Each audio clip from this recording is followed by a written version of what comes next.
9th standard chapter 6 trigonometry la exercise 6.1 la third sum என்ன கொடுத்திருக்காங்கன்னா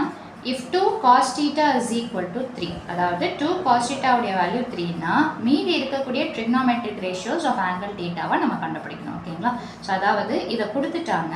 மீதி இருக்கக்கூடிய thetaன்ற ஒரே ஆங்கிளை ஃபிக்ஸ் பண்ணிக்கோங்கன்னு சொல்லிட்டாங்க trigonometric ratios தமிழ் மீடியம் பாத்தீங்கன்னா முக்கோண விகிதங்களை மீதி இருக்கிறத நம்ம கண்டுபிடிக்கணும் ஓகேங்களா சோ ஃபர்ஸ்ட் நம்ம ஒரு ரைட் ஆங்கிள் ட்ரையாங்கிளை வரைஞ்சிப்போம் ஸோ அவங்க டீட்டான்னு கொடுத்துருக்கறதுனால அந்த டீட்டாவை நீங்கள் எங்கே வேணாலும் ப்ளேஸ் பண்ணிக்கலாம் இந்த ஸ்ட்ரெயிட்டாக இருக்கிறது என்ன அப்படின்னு பார்த்தீங்கன்னா 90 டிகிரி ஸோ எந்த பக்கம் வேணாலும் நீங்கள் ஆங்கிளை ஃபேஸ் பண்ணிக்கலாம் 90 டிகிரிக்கு ஆப்போசிட்டாக இருக்கக்கூடிய அந்த சைடுக்கு பேர் என்னென்னு பார்த்தீங்கன்னா ஹைபாட்னஸ் தமிழில் பார்த்தீங்கன்னா கர்ணம் டீட்டாக்கு ஆப்போசிட்டாக இருக்கக்கூடிய அந்த சைடு பார்த்தீங்கன்னா ஆப்போசிட் சைட் தமிழில் எதிர்பக்கம் அப்போ மீதி இருக்கிறது என்னென்னு பார்த்தீங்கன்னா அட்ஜசன்ட் சைட் தமிழில் அடுத்துள்ள பக்கம் ஓகேங்களா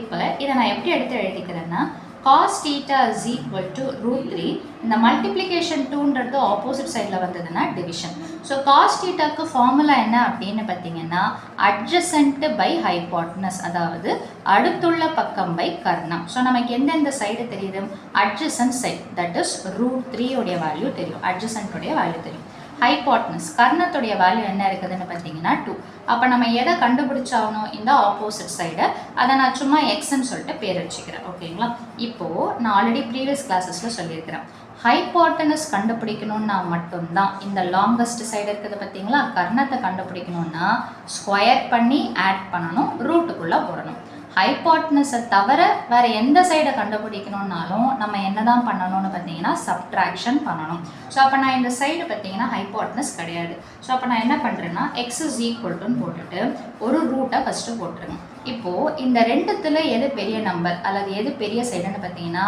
ஆப்வியஸாக ஹைபாட்டனஸ் கர்ணம் தான் பெரிய சைடு ஸோ இதை முதல்ல எடுத்து எழுதிட்டு ஸ்கொயர் பண்ணுங்கள் மைனஸ் தான் வரும் இங்கே என்ன இருக்குதோ அதை எடுத்து எழுதிட்டு ஸ்கொயர் பண்ணுங்கள் ஆக்சுவலாக இது என்ன பேசிக் கான்செப்ட்னு பார்த்தீங்கன்னா பித்தாகரஸ் தேற்றம் அப்படின்னு சொல்லுவோம் இங்கிலீஷில் பார்த்தீங்கன்னா Pythagoras theorem square of the hypotenuse is equal to sum of the squares of the other two sides இதை பற்றி தனி தியரமே நீங்கள் 10th படிப்பீங்க இப்போதைக்கு நான் சொல்கிற இந்த பேஸ் கான்செப்டை மட்டும் தெரிஞ்சுக்கணும் ஹைபாட்டனஸை கண்டுபிடிக்கணும்னா இந்த இடத்துல ப்ளஸ் வந்துடும் ஹைபாட்டனஸை தவிர வேறு எந்த ரெண்டு சைடை கண்டுபிடிக்கணும்னாலும் பெரிய நம்பர் ஸ்கொயர் மைனஸ் சின்ன நம்பர் ஸ்கொயர் அதை ரூட்டுக்குள்ளே போட்டணும் இப்போ இதை நம்ம சிம்பிளிஃபை பண்ண போகிறோம் ஸோ 2வை ஸ்கொயர் பண்ணால் என்ன வரும் அப்படின்னு பார்த்தீங்கன்னா 4 ரூட்டும் ஸ்கொயரும் கேன்சல் ஆகிடும் ஸோ அப்போ மீதி என்ன நிற்கும்னு பார்த்தீங்கன்னா 3 அப்போ 4ல் 3 போச்சுன்னா 1ன்றதுக்கு ரூட் எடுத்தால் என்ன தான் வரும்னு பார்த்தீங்கன்னா 1 அப்போது எக்ஸோடைய வேல்யூ என்ன கிடச்சிருச்சுன்னு பார்த்தீங்கன்னா 1 விச் இஸ் இந்த ஆப்போசிட் சைடுடைய வேல்யூவும் கிடச்சாச்சு என்னென்னு பார்த்தீங்கன்னா 1 அவ்வளோதான் இந்த டயக்ராமை வச்சு அப்படியே டைரெக்டாகவே எடுத்து எழுதிடலாம் ஸோ நான் டயக்ராமை திரும்ப இங்கே ஒரு தடவை வரைஞ்சிக்கிறேன்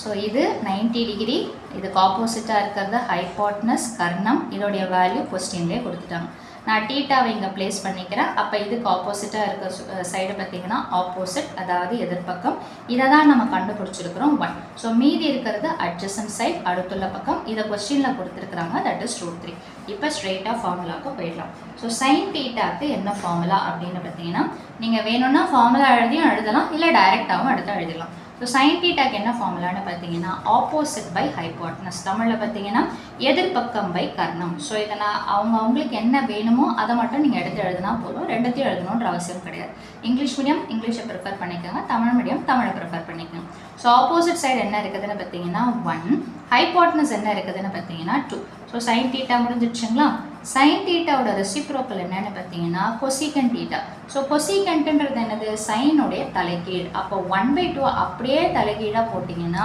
2/1 கீழே 1ன்னு வந்தால் போடணுன்ற அவசியம் கிடையாது ஸோ சைனு கொசிகன்ட்டு முடிஞ்சிடுச்சு அடுத்தது பார்த்தீங்கன்னா காஸ் டீட்டா இதை ஆல்ரெடி கொஸ்டின்லேயே கொடுத்துட்டாங்க தட் இஸ் 2ன்னு சொல்லிட்டு கொடுத்துருப்பாங்க அந்த 2 நம்ம இந்த பக்கம் எடுத்துகிட்டு வந்திருப்போம் இல்லைங்களா அந்த ஆன்சரை நீங்கள் டைரெக்டாகவே எடுத்து எழுதிக்கலாம் காஸோட தலைகீழ் என்னென்னு பார்த்தீங்கன்னா சீக்கெண்ட்டு அப்போ இதை அப்படியே தலைகீழாக மாற்றி எடுத்து எழுதிங்கன்னா 2/√3 முடிஞ்சிருச்சுங்களா ஸோ நெக்ஸ்ட் லாஸ்ட் என்னென்னு பார்த்தீங்கன்னா tan ஸோ டேனுக்கு என்ன ஃபார்முலா அப்படின்னு பார்த்தீங்கன்னா tan theta is equal to opposite by adjacent தமிழில் பார்த்தீங்கன்னா எதிர்பக்கம் பை அடுத்துள்ள பக்கம் ஸோ இதில் பார்த்தீங்கன்னா எது வந்துட்டு ஆப்போசிட் சைடுடைய வேல்யூ எதிர்பக்கம் 1 அடுத்துள்ள பக்கம் adjacent என்ன இருக்குதுன்னா √3 ஸோ இப்போ டேனோட தலைக்கீழ் என்ன வரும் அப்படின்னு பார்த்தீங்கன்னா cot ஸோ அப்போ cot thetaனா இதை அப்படியே ரெசிப்ரோக்கில் எடுத்து எழுதிங்கன்னா √3 ஸோ சைனு காசு டேனு கொசிகென்ட்டு சீக்கென்ட்டு காட்டு இந்த ஃபார்மேட்டை ஞாபகம் வச்சிங்கன்னா எதுக்கு என்ன ரெசிப்ரோக்கல்ன்றது தெரிஞ்சிடும். ஸோ அவ்வளோதான் இந்த சம்மோட சொல்யூஷன். மீண்டும் அடுத்த பதிவில் வேறொரு சம்மோட சந்திக்கிறேன். வீடியோ பயனுள்ளதாக இருந்ததுன்னா மறக்காமல் லைக் பண்ணுங்கள், ஷேர் பண்ணுங்கள், சப்ஸ்கிரைப் பண்ணுங்கள். தேங்க்யூ.